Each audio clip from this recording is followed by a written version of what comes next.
Hello दोस्तों, स्वागत है आप सभी का हमारे इस चैनल पर। दोस्तों, आज की इस वीडियो में हम लोग पढ़ेंगे मौर्य साम्राज्य के बारे में, या जिसको आप मौर्य वंश भी कहते हैं। 322 ईसा पूर्व से लेकर 185 ईसा पूर्व तक इस वंश के शासकों ने शासन किया। इसमें मुख्यतः हम लोग को 3 शासकों के बारे में पढ़ना है। पहले तो चंद्रगुप्त मौर्य के बारे में पढ़ना है, जो कि इस वंश के संस्थापक थे। उसके बाद हम लोग को पढ़ना है बिंदुसार के बारे में, और फिर बिंदुसार के पुत्र अशोक के बारे में पढ़ना है। तो मुख्य 3 शासक हुए, हालांकि बाद में अशोक के बाद भी कई शासक हुए, लेकिन उनका कोई उतना महत्व या कोई उतना योगदान नहीं है। तो चलिए हम लोग शुरुआत करते हैं मौर्य काल की। मौर्य साम्राज्य, सबसे पहले हम लोग देखते हैं मौर्य काल के इतिहास के बारे में हमें जानकारी कहाँ कहाँ से मिलती है, कौन कौन से स्रोत हैं। ये जो PDF है, ये देखिए कुछ ऐसा बना हुआ है। तो ये PDF भी आपको टेलीग्राम चैनल पे मिल जाएगा, अगर आप टेलीग्राम चैनल को ज्वाइन करते हैं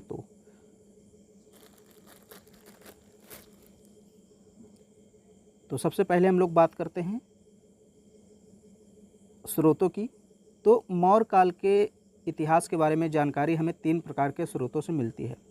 एक तो साहित्यिक स्रोत, दूसरा विदेशी विवरण, और तीसरा पुरातात्विक स्रोत।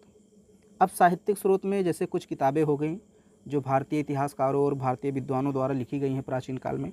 जैसे अर्थशास्त्र की बात करें, पुराण की बात करें, मुद्रा राक्षस नाटक है, और इसके अलावा बौद्ध एवं जैन ग्रंथ, इनसे हमें मौर्य काल के बारे में काफ़ी जानकारी मिलती है। तो ये तो साहित्यिक स्रोत हो गए, हमारे जो देशी साहित्य इनको कह सकते हैं। और दूसरा है विदेशी विवरण या विदेशी साहित्य। मेगास्थनीज ने इंडिका में मौर्य काल के बारे में जो कुछ लिखा है उसके बारे में हमें जानकारी मिल जाती है। स्ट्रैबो, कर्टियस, ये भी सब यूनानी इतिहासकार हैं, यूनानी विद्वान हैं, जिन्होंने मौर्य साम्राज्य के बारे में अपने ग्रंथों में, अपने विवरण में लिखा है। इसके बाद जो तीसरा है, इसमें हम लोग पुरातात्विक स्रोतों के बारे में पढ़ेंगे। जैसे अशोक के अभिलेखों से हमें मौर्य काल के बारे में जानकारी मिलती है। जूनागढ़ अभिलेख, काली पॉलिश मृदभांड, भवन, स्तूप एवं गुफा, और मुद्रा, बेसिकली आहत मुद्रा, इन सब से भी हमें मौर्य काल के बारे में जानकारी मिलती है। तो ये स्रोत हो गए। अब एक एक करके हम इनको थोड़ा डिटेल में पढ़ लेते हैं। जैसे सबसे पहले हम लोग बात करेंगे साहित्यिक साक्ष्य की।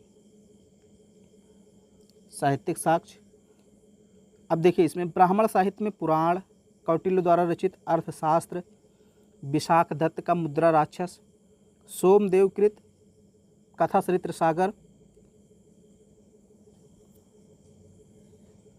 क्षेमेंद्र कृत बृहत कथा मंजरी तथा पतंजलि के महाभाष्य आदि से जानकारी मिलती है। तो कौन कौन से ग्रंथ हो गए, इसको थोड़ा सा आप याद रखिएगा। पुराण हो गया, कौटिल्य का अर्थशास्त्र हो गया, विशाख दत्त का मुद्रा राक्षस, सोमदेव जी का हो गया कथा चरित्र सागर, क्षेमेंद्र का हो गया बृहत कथा मंजरी, और पतंजलि का महाभाष्य, इनसे जानकारी मिलती है। ये सब ब्राह्मण ग्रंथ आप कह सकते हैं इनको, ब्राह्मण साहित्य। इसके अलावा अगर बौद्ध ग्रंथों में बात करें तो दीपवंश, महावंश, महावंश टीका, महाबोधवंश, दिव्यावदान आदि प्रमुख हैं। ये सब बौद्ध ग्रंथ हैं। इसमें चंद्रगुप्त मौर्य, बिंदुसार, अशोक तथा परवर्ती मौर्य शासकों के बारे में जानकारी मिलती है। परवर्ती का मतलब अशोक के बाद जो छोटे छोटे शासक हुए, कमज़ोर शासक हुए, उनके बारे में। जैन ग्रंथों की बात करें तो प्रमुख ग्रंथ कौन कौन से हैं? भद्रबाहु का कल्पसूत्र एवं हेमचंद्र का प्रशिष्ट पर्वन। यहाँ से भी हमें मौर्य काल के बारे में काफ़ी कुछ जानकारी मिलती है। तो ये साहित्यिक स्रोत आपके हो गए। अब हम लोग विदेशी विवरण के बारे में देख लेते हैं थोड़ा सा। विदेशी विवरण मैंने बताया जो विदेशी विद्वानों और इतिहासकारों द्वारा लिखा गया है मौर्य काल के बारे में।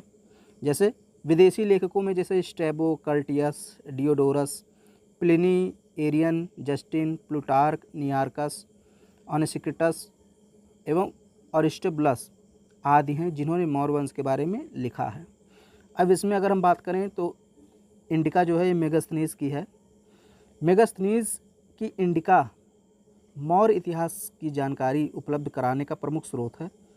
परंतु यह अपने मूल स्वरूप में प्राप्त नहीं है, बल्कि इसके कुछ भाग परवर्ती लेखकों के ग्रंथों से प्राप्त होते हैं। इसमें Strabo, Pliny, Arrian, Plutarch, Justin के नाम उल्लेखनीय। अब इसका मतलब समझ लीजिए, ये जो इंडिका है जिसको मेगास्थनीज ने लिखा, ये अपने मूल स्वरूप में नहीं उपलब्ध है, बल्कि इसके कुछ भाग यानी इंडिका के कुछ भाग अन्य विद्वानों के ग्रंथों में मिलते हैं। वे कौन कौन से इतिहासकार विद्वान हैं? जैसे प्लिनी के ग्रंथ में इंडिका का कोई भाग मिल जाता है, कोई भाग एरियन के ग्रंथों में मिल जाता है, कोई प्लूटार्क और कोई जस्टिन। यानी इंडिका स्वतंत्र रूप में उसका अस्तित्व नहीं है। क्या हुआ, उसके साथ खो गया या क्या हुआ उसका नहीं पता, लेकिन इंडिका के जो भाग हैं, इंडिका में जो चीज़ें लिखी हैं, उसके पार्ट आपको प्लिनी, एरियन, प्लूटार्क, जस्टिन आदि विद्वानों के ग्रंथों में मिल जाएंगे।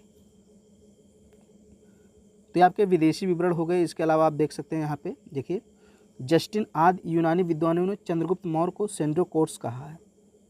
तो सेंड्रोकोट्स, चंद्रगुप्त मौर्य को किसने कहा है? जस्टिन। और भी अन्य विद्वान हैं यूनानी। सर्वप्रथम विलियम जोन्स ने ही सेंड्रोकोट्स को या सेंड्रोकोट्स की पहचान चंद्रगुप्त मौर्य से की। यानी जैसे यूनानी ग्रंथ हैं उसमें चंद्रगुप्त मौर्य नहीं लिखा है, उसमें लिखा है सेंड्रोकोट्स। जितने भी यूनानी ग्रंथ हैं, विदेशी ग्रंथ हैं, उसमें सेंड्रोकोट्स नाम का वर्णन मिलता है। तो सर्वप्रथम विलियम जोन्स ने ही बताया कि ये जो सेंड्रोकोट्स है यही चंद्रगुप्त मौर्य है, यानी दोनों एक ही हैं। ये किसने कहा? सर्वप्रथम विलियम जोन्स ने। मेगास्थनीज यूनानी शासक सेल्यूकस निकेटर का राजदूत था। तो याद रखिएगा, हम लोग इसके बारे में आगे पढ़ेंगे। तो मेगास्थनीज कौन था? यूनानी शासक सेल्यूकस निकेटर का राजदूत था। ये जो सेल्यूकस निकेटर है ये यूनानी शासक था और इसी ने मेगास्थनीज को भेजा था मगध में। चंद्रगुप्त मौर्य के दरबार में आया था। तो मेगास्थनीज किसके दरबार में दूत बनकर आया था? चंद्रगुप्त मौर्य के दरबार में। और इसने इंडिका में पाटलिपुत्र का विस्तार से वर्णन किया है। अब हम लोग बात करते हैं पुरातात्विक स्रोत की या पुरातात्विक साक्ष्यों की। तो इसमें मैंने बताया ना कि मौर्यकालीन इतिहास की जानकारी जैसे अशोक के 40 से अधिक अभिलेख प्राप्त हुए हैं, उनसे मिल जाती है।